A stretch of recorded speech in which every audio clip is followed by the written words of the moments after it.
पश्चिम बंगाल का मुर्शिदाबाद जिला हिंसा की आग में जल रहा है। लगातार हिंदुओं को निशाना बनाया जा रहा है। हिंदू अपने घरों को छोड़ने को मजबूर हो गए, लेकिन इस पर सियासत भी गरमाई हुई है। एक तरफ तमाम जो सरकार है बीजेपी की, वो आरोप लगा रही है कि ममता बनर्जी हिंसा को भड़का रही है। वही ममता बनर्जी ने इन आरोपों को सिरे से खारिज कर दिया। इस मामले में क्या कुछ अपडेट है और ये हिंसा की आग में कितने हिंदू बेघर हो गए हैं, आज इसी मुद्दे पर हम बात करेंगे। हमारे साथ हैं लक्ष्मी उपाध्याय। मैम, आपका स्वागत है। इस पे क्या क्या अपडेट है वो बताइए। देखिए दीदी, वक्फ कानून जो नया बना है उसका पश्चिम बंगाल में विरोध हुआ, लेकिन विरोध सिर्फ नहीं हुआ है, हिंसक विरोध हुआ है। और भी कई जिले हैं, मुर्शिदाबाद है, 24 परगना है, मालदा है, ये तमाम ऐसी जगह हैं जहां पर हिंसक झड़पें हुई हैं। कई हिंदू परिवारों को टारगेट किया गया। 500 से ज़्यादा जो एक आंकड़ा सामने आया उसमें 500 से ज़्यादा हिंदू परिवार ऐसे थे जो अपना आशियाना, अपना घर छोड़ने को मजबूर हो गए, क्योंकि उनके घरों को लूटा गया, उन पर बर्बरता की गई, कई घरों को आग के हवाले कर दिया गया। ये तस्वीरें वहाँ से सामने आई। अब भारतीय जनता पार्टी इसको लेकर निश्चित तौर पर, शुभेंदु अधिकारी जो भारतीय जनता पार्टी के नेता हैं, उनकी ओर से भी इसको लेकर जो है वो सवाल उठाए गए हैं कि आखिर पुलिस क्या कर रही थी जिस वक्त ये सब हो रहा था। उपद्रवी उपद्रव कर रहे थे। विरोध करना आपका अधिकार हो सकता है, लेकिन हिंसा करना किसी का भी अधिकार नहीं होता। हालांकि अब इसमें नई नई बयानबाजी भी सामने आ चुकी है। ममता बनर्जी का कहना है कि साजिश के तहत कराया गया है। एसआईटी का हालांकि गठन भी कर दिया गया है, जांच आगे बढ़ रही है। आप कह सकते हैं कि तनावपूर्ण शांति इस वक्त वहां पर बहाल की गई है। फोर्स की तैनाती भी कर दी गई है हाई कोर्ट के पूरे मामले में संज्ञान लेने के बाद। और इस पूरे मामले को लेकर सुप्रीम कोर्ट में कल भी सुनवाई हुई। 70 से ज़्यादा याचिकाएं इसमें पड़ी हुई हैं और बीजेपी शासित राज्य जो हैं, कई राज्यों की सरकारें भी गई हैं कि इस पर हमारा पक्ष भी समझना होगा, हमारा पक्ष भी सुनना होगा। तो अब सवाल ये उठता है कि आखिर पश्चिम बंगाल में ही हिंसा क्यों? विरोध तो इसका कई राज्यों में हो रहा है, लेकिन सवाल ये है कि हिंसक जो प्रदर्शन हुआ वो पश्चिम बंगाल में क्यों हुआ? देखिए, बीजेपी का कहना है कि ममता सरकार हिंसा को भड़का रही है और भ्रम फैला रही है। वही ममता बनर्जी ने कहा है कि वक्फ कानून हम पश्चिम बंगाल में लागू नहीं होने देंगे। तो ऐसे में सवाल ये है कि आखिर वो कौन सा भ्रम है जो फैलाया जा रहा है और पश्चिम बंगाल में हिंदुओं को इस तरीके से टारगेट किया जा रहा है। हम आपको लोकल की बाइट भी सुना देते हैं, जो वहाँ के लोकल्स हैं जिन पे अटैक किया गया, उनका क्या कहना है। आप महिलाओं की बाइट सुनिए और वहाँ के जो स्थानीय लोग हैं उनकी बाइट सुनिए। यहाँ के सारे घर जला दिए गई है, सारे दुकानें जला दिया गया है। ये देखिए, नजारा देख लीजिए, ये नजारा देख लीजिए, दुकान का लूट कर लिया है। इसका इरादा ही ऐसा ही है। हिंदू लोग है, इसको मारो, पीटो, लूटो, जो भी करो। हम लोग यहाँ चाहते हैं अगर शांत रहना है तो बीएसएफ कैंप एक परमानेंट रहना चाहिए। और जो तोड़फोड़ होता 4 घंटे से पहले, पुलिस का कोई नाम निशान नहीं। पुलिस स्टेशन यहाँ से एक कदम भी दूरी नहीं है। पुलिस स्टेशन के दूरत्व तो एक कदम भी नहीं है। पुलिस का कोई काम ही नहीं है। ये अभी आपने वहाँ के लोकल्स की बाइट सुनी है जिन पर अत्याचार किया गया, जो अपने घर को छोड़ने को मजबूर हो गए हैं, जो स्कूलों में शरण ले रहे हैं। तो मैम, ये भ्रम फैलाने वाली जो बात सामने आ रही है, ये क्या है कि गलत तरीके से प्रेजेंट किया जा रहा है वक्फ बिल को, जिसकी वजह से पश्चिम बंगाल में हिंसा भड़क गई है। देखिए, इसमें 2 चीजें समझनी होगी। केंद्र सरकार की ओर से साफ तौर पर कहा गया है कि धर्म में, यानी कि मुस्लिमों का जो पूजा पाठ की जो आपकी पद्धति है, उसमें किसी का भी किसी भी तरीके का किसी हिंदू का कोई दखल नहीं है। बोर्ड में 2 सदस्य जरूर हैं, उसका भी बाकायदा पूरा ब्रीफिंग दी गई है। भारतीय जनता पार्टी और सरकार दोनों की तरफ से लोगों को जागरूक करने के लिए, बेहतर तरीके से समझाने के लिए इसका जो है वो अपने आयोजन भी किए जा रहे हैं। लेकिन आपने कहा कि भ्रम क्या है।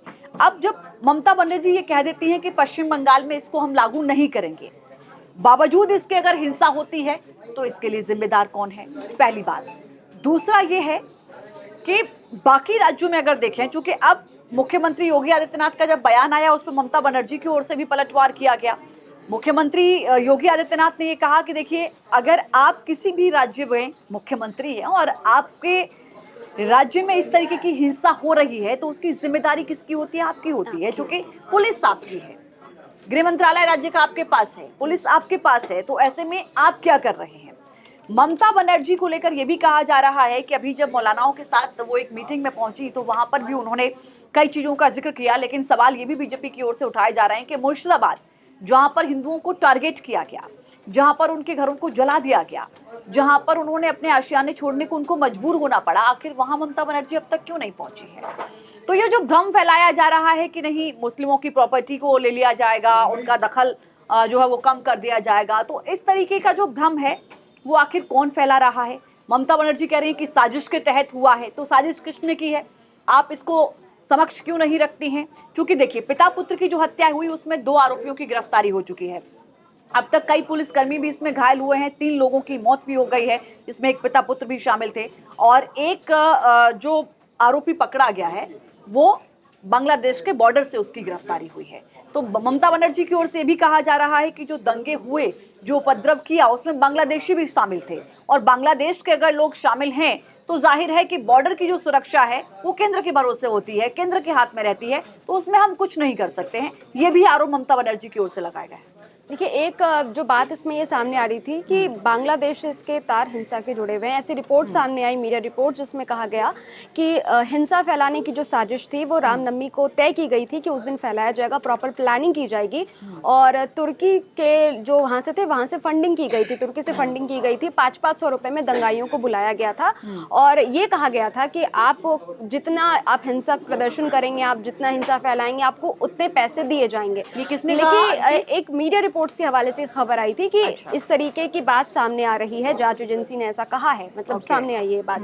लेकिन फिर बीएसएफ का कहना है कि नहीं, ऐसी कोई बात है नहीं, एसआईटी का गठन किया गया। तो ये जब भी ऐसी कुछ हिंसा खबरें आती है सामने, तो ऐसा लगता है कि बाहर से, मतलब ऐसी बातें कही जाती है कि बाहर से फंडिंग की गई है। ये कनेक्शन थोड़ा सा समझ में नहीं आ रहा।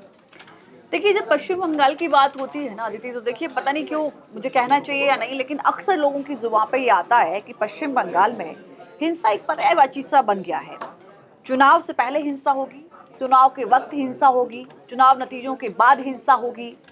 इस तरीके का अगर कोई बिल आया है, कोई कानून बना है या कोई फैसला है तो उसके लिए हिंसा होगी। अब सवाल ये है कि उस हिंसा में टारगेट्स कौन किया जाता है? उस हिंसा में आप हिंदुओं को ही टारगेट होते हुए देखते हैं। यहाँ पर भी अगर 500 परिवार अपना आशियाना छोड़ने को मजबूर हुए हैं तो वो हिंदू परिवार हैं। आप रेलवे स्टेशन से जो महिलाएं अपने सामान के साथ, अपने छोटे छोटे बच्चों के साथ जाती हुई नजर आ रही हैं, और अगर आप उनको पूछें तो आखिर आपकी सरकार है, आपकी सरकार में लोग सुरक्षित क्यों नहीं हैं? उनको सुरक्षा देने की जिम्मेदारी आपकी है, आप क्या कर रही हैं? तो ये सवाल तो उठेंगे, लेकिन अब सवाल ये भी है कि एसआईटी का गठन हुआ है, जांच होगी, फिलहाल वहां पर बीएसएफ की भी तैनाती है, जो है पुलिस की भी तैनाती है, लेकिन पश्चिम बंगाल के हालात हमेशा सवालों में हिंसा को लेकर रहते हैं, और एक बार फिर से जो सवाल खड़े हो रहे हैं वो वहां की सुरक्षा व्यवस्था को लेकर ही हो रहे हैं कि अगर आपके पास ऐसा इनपुट पहले से था, अगर आप कहते हैं कि नहीं साजिश थी, तो आपके पास अगर ऐसा इनपुट था तो वहां पर सुरक्षा व्यवस्था मुकम्मल क्यों नहीं की गई? एक्शन बाकी राज्यों में तो कहा गया है कि जहां जहां ऐसा सेंसिटिव जोन लगा कि यहाँ पर इसका विरोध हो सकता है और हिंसक हो सकता है, वहां पर पहले से पुख्ता मुकम्मल इंतजाम किए गए। तो आखिर यहाँ क्यों नहीं हुए? उसके लिए जिम्मेदारी किसकी होगी? सही बात है। और इस पे एक बात ये भी है कि मिथुन चक्रवर्ती का भी बयान आया इसमें सामने हिंसा को लेकर कि ममता बनर्जी जो है वो बंगाल को बर्बाद करके रख देंगी। तो बयानबाजी लगातार इस मामले में हो रही है। योगी का बयान सामने आया, उसके बाद ममता बनर्जी ने पलटवार किया।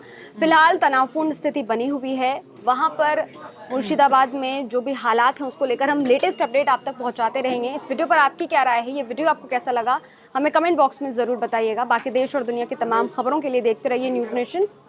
शुक्रिया। न्यूज नेशन अब व्हाट्सएप पर खबरों की ताजा अपडेट के लिए न्यूज नेशन के इस क्यूआर कोड को स्कैन करें।